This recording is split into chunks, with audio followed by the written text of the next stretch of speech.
Each morning, we wake up. We take our first breath. We get out of bed. What do we do with the air that we breathe?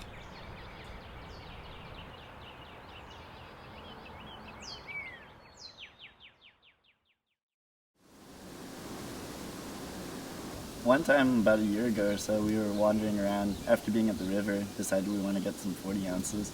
We saw this place, it looked pretty cool, we figured we'd check it out. It was like sort of a house, you know, but with a real tiny door, like, It wasn't even a door, it was a hole in the wall, like it looked like something had been drilling through this 6-inch thick concrete wall. It resembled a house or a building, but didn't function as one. So, you know, we go in there. There's just like a bunch of broken MD 2020s in there, beer cans from like the 70s. And we see that there's, you know, enough firewood to create a little fireplace. And we're like, all right, this looks tight, it's nighttime, nobody's gonna really see it. Luckily there's a vent like on the roof of it, so we like built the fire right beneath the vent. Like, oh, it's getting really smoky in here. We were just like coughing and stuff. Could barely see across the room already because it was so dark. You couldn't really tell how much smoke was filling up the room, but it was getting pretty bad. We tried to like stomp out the fire, but it wouldn't really go out. We're kind of screwed. We have to like, you know, ditch. Yeah, we crawled out that exploded out little hole in the wall, go up the hill a little bit, and we're looking at that vent that we thought was gonna, you know, make it okay to build a fire is just spewing out this thick smoke. And since it's nighttime and it's the city, this red glare is coming off it and it's super visible. And we're just like, we walked here, we can't get away, like we shouldn't get away, like what do we do?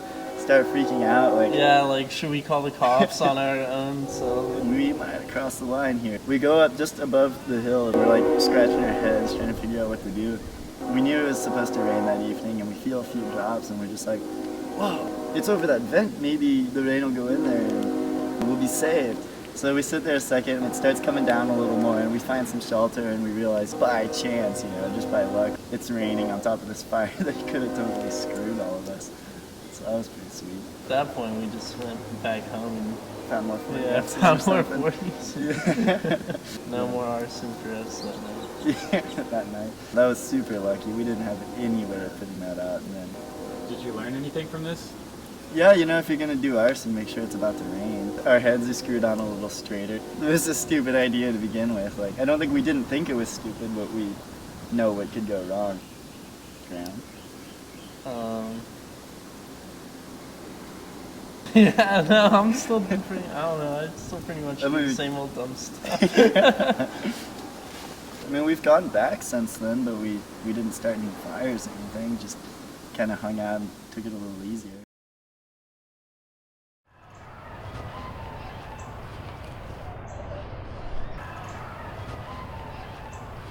I'm in 2 bands or so, and I go to school. I have 2 dumb jobs. Well, the whole plan was like I was gonna go to San Francisco for 3 days, and then come back and instantly go on tour with my band Blue. And then they were all freaking out that they figured it out. I was like texting them, I was like, hey man, like, I want to meet up with you guys in New York, like, you know, I'm gonna be cool. I thought I was gonna get like surgery and like a thing put in my ankle and I was just gonna be able to walk. I was on a lot of drugs though, so I had no clue. My favorite street in San Francisco is called Market Street because it's really sketchy. There's some karaoke bar that is there. It was me and a group of a bunch of girls, and I guess the bartender was trying to roofie the girl, but I also got roofied. I didn't know it because I was just hanging out and I was having fun. But then we left and I couldn't really like walk straight. It was weird. At some point, I went up on the roof and I fell off. And all I can remember about falling off the roof, I remember falling or like holding on to the side of the roof and being like realizing like I can't like hold myself any longer. So I was like, oh fuck, I guess I have to fall. So I guess I fell. And then I woke up and I looked at my phone. I didn't know what was going on. I didn't remember anything. It was like 4 in the morning. I was like, whoa, what am I doing? I like fall like in between these two buildings, and there's these windows. And I was looking in, but there's like just nothing, and it's like an empty room. And I was like, okay, I guess I'm gonna call the cops. And they kept me on the phone, I think, until they showed up. And they stuck a ladder down in there, and they pulled me out. And then they took me to the hospital, and they put me on these drugs in the hospital, and it was really fun. Once I got home, it wasn't as much fun, because I had to fly home on a plane with a broken ankle. It wasn't that great. But being in the hospital was cool. It just cost a lot. I broke my ankle, and I broke my zygomatic, which is your cheekbone. The other side of my ankle, I did something to that tendon, and I like, I got like a concussion. There was like bleeding in my head. The headaches were bad. That was really the worst part of the whole thing. Hospital bills cost a lot. It was like $50,000 to be in the hospital for 2 days. Because I fell off of the roof, so they had to like x-ray every square inch of my body just to make sure everything was alright. It didn't teach me any lessons. It didn't really affect me that much. Besides, I had to lay on the couch. Roofies are pretty hooked up. Roofies are pretty scary. I don't know. You just turn into like a completely different person. And then, but for some reason, like while you're on it, like or when it's happening, you don't realize what's happening to you at all. You're just having like a okay time. It's like yeah.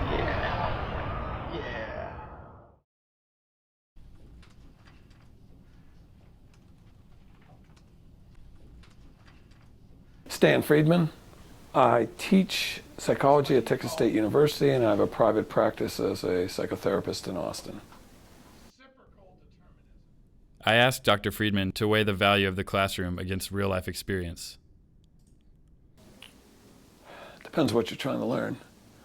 I think both are important because, to my way of thinking, in life we often are not reflecting in a formalized way and trying to put it into a historical context and into a sort of philosophical, theoretical context, and that is what school does.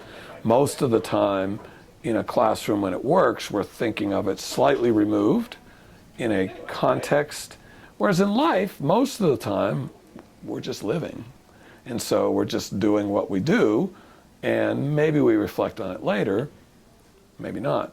Both, to me, seem important, and both, I hope, will inform each other.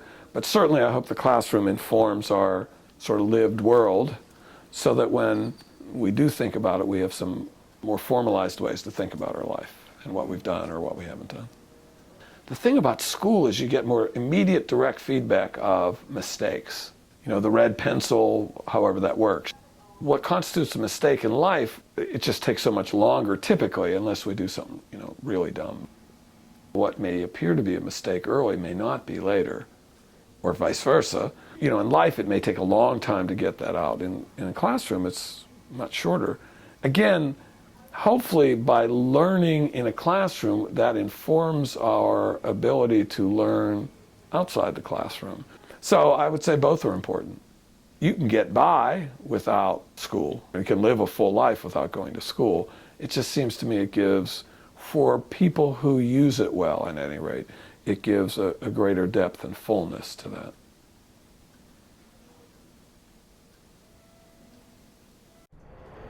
At night, we get ready for bed. We exhale and think about what we've learned or haven't learned. It's a life trap. The champions, the pace.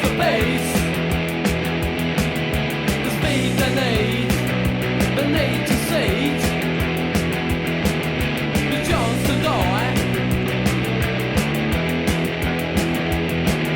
Another dead don't cry, another dead don't cry.